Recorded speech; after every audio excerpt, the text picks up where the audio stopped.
Time for a Champions League preview now with former European Cup winner Stevie Nicol. Stevie, Manchester City are the bookies' favourites to win the competition. Is that fair? Absolutely. Yeah, I think with the signing of Haaland, it's difficult to look past them. They're a fantastic side who, for some reason, and I'm only thinking about the football gods, why they haven't already won the Champions League, because they've done everything but win it. But I think the signing of Haaland really is the cherry on the top, and that signing for me is what will take them over the top and eventually get that Champions League title that they've been so much looking for. They've been given it's a decent draw, but it's one they're going to have to just keep an eye on, because Sevilla and Borussia Dortmund are in their group. Copenhagen as well. They'll probably be the side at the bottom of the table, but that's one that they should get through without too many issues. But Sevilla and Dortmund could pose one or two problems in Spain and in Germany. On paper, yes, but the truth is that recently Sevilla last year went from title challengers in Spain to also rans. I mean, they just dropped off. I mean, they fell off a cliff basically. And Borussia Dortmund defensively are an absolute shambles. They have been for the last couple of seasons, and they've started this season as well. I mean, they were a goal up with 2 minutes to go recently, and got beaten because they lost 2 goals and 4 minutes of added on time. So this is a side that cannot defend. And if you're playing Manchester City, guess what? You better be able to defend. So quite honestly, I think on paper, Sevilla and Dortmund look a test. But actually, when they get on the field and on the grass, I don't see them being much of a test. That's the honest truth. Another team that has spent a lot of money and is desperate for a Champions League to put in their trophy cabinet is Paris Saint-Germain. Now, they're in Group H with Juventus and Benfica, Maccabi Haifa probably making up the numbers. For teams like PSG, it's about doing what they have to do to get through to the group stage and then doing better than they've done in recent seasons. How do they go about doing that?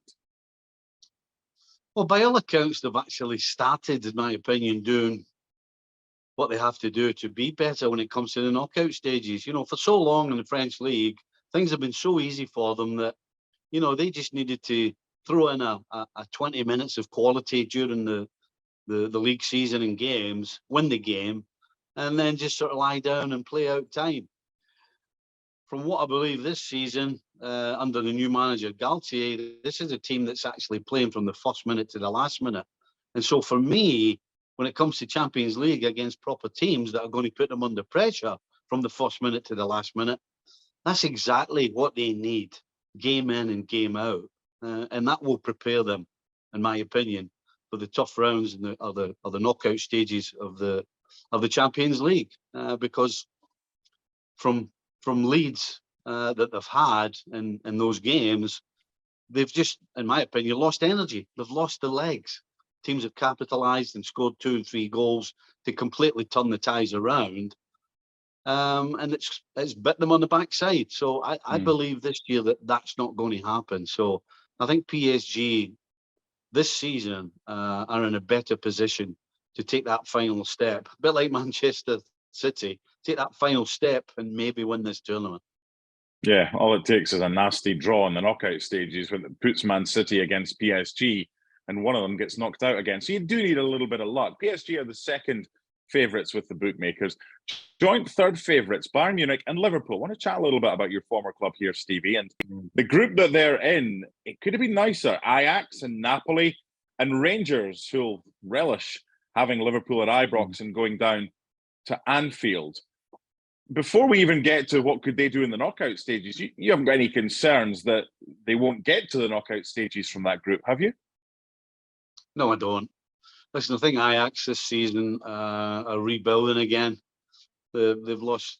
I mean, they lost Martinez to Manchester United, as we know. They've lost 3 other players as well from that starting 11 from last season, and so they're on a rebuild job, as the Ajax do every couple of years. They build a side, they get rid of 3 or 4 players, as they've done again at the end of this last season, and so they're rebuilding. So from Ajax's point of view, I don't see them as a threat. I actually don't think Rangers are good enough, to be quite honest. I think they're a step below the other sides, and so that means that they'll qualify anyway, regardless. Now, I would be lying if I said I'm happy with the way Liverpool are right now. I don't think they're playing well. They don't look confident. They're certainly not half the team that they were. And the question is, can they get back to the team they were? Right now, the answer would have to be no. But is it going to be good enough to get through this group? The answer is yes. So how far can it take them from what you've said, plus the strength and depth? And we've seen a lot of injuries to begin the season. If that was to continue, how big an issue is that? Might it require replenishments in January in the transfer window for Liverpool, depending on the situation they find themselves in, injury-wise, ahead of the group stages? The knockout stages? Well, yeah, I think if you can replenish the squad and get some new faces in and some fresh legs in, then that definitely helps. But I think the biggest problem right now is two things. I think they're getting the basics wrong. They're getting the basics wrong going forward from the middle of the park, and they're definitely getting the basics wrong defensively. You know, when we're talking about Van Dijk, who no question was the best defender on the planet, we're talking about him having bad games, making mistakes, and getting caught out. Then that definitely is a problem defensively. So I think get back to basics. And then the other one is a strange one for a Klopp side. That little desire, that little edge that they had over everybody, just even before a ball was kicked, that you knew they were down your throat right from the get-go. That quite hasn't surfaced. Well, it used to surface every time the referee's whistle went. Now we're kind of getting a couple of games here and there. So I think the desire has to get back, and the organisation and the basics, they have to get back to that. I think that's the two problems. They've got ability, there's no question about that. But if they can sort those two things out and get back to their best at those two things, then we'll see a different Liverpool side. A couple more teams to look at. I just want to briefly talk about Real Madrid. And the defending champions always seem to just be overlooked.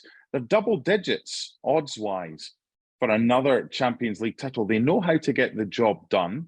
They've got a decent group that they'll probably win most, if not all, of their games there. And their kind of Champions League season usually starts when the knockout stages begin. Are we underestimating Real Madrid, or are the bookies underestimating Real Madrid with those odds of 12-1? Listen, the Real Madrid have just got some sort of jinx over everybody when it comes to the Champions League. You can't figure it out. Come on. I mean, last year when they won the Champions League, if you sit down and analyse what happened, as we did and as we do, you can't figure it out. There's no reason that Real Madrid won that championship last season. There's no reason. They should have got knocked out 3 and 4 different occasions and somehow managed to pull goals from nowhere when it mattered most.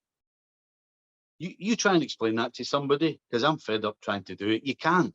They have this X factor when it comes to the Champions League, and whoever they play, they better beware. And if you get a chance to kill them off, like teams did last season, then you have to take it. Because if you don't, as I said, they've got something for the Champions League, and they'll come back and get you if you don't bury them. Okay, let's wrap this up with the two other English sides. I'm going to give you the groups for both Spurs and Chelsea. Just tell me who you think will do better in this season's competition. Spurs are in Group D. They got the one that everybody wanted from pot 1, Eintracht Frankfurt. They're in with Sporting Lisbon and Marseille. Chelsea are in Group E with Milan, Salzburg, and Dinamo Zagreb. Who goes further, Spurs or Chelsea, with those groups? It's difficult. It's difficult to see either of them not getting through. I think the opposition that they both have, there's at least 2 teams in their groups where I don't think there's any question that they're not on the same level as either Spurs or Chelsea, and that means they're going through. However, right now, the way both sides are playing, and with the games coming up, you'd have to think that Tottenham have the better chance of going further, just because you don't see them losing a lot of goals. You can see them scoring goals against anybody on the break. With Young-Min Song, who hasn't had a good start, but you know he's going to get there, and Harry Kane. Perisic has been a great signing. So right now, I would definitely put my money on Tottenham going further than Chelsea in this Champions League. Okay, and who's the overall tip? Is it Man City's year? Can't go against City, not with Haaland. Thanks so much for watching ESPN on YouTube. And for more sports highlights and analysis, be sure to download the ESPN app. And for premium content and live streaming, subscribe to ESPN Plus.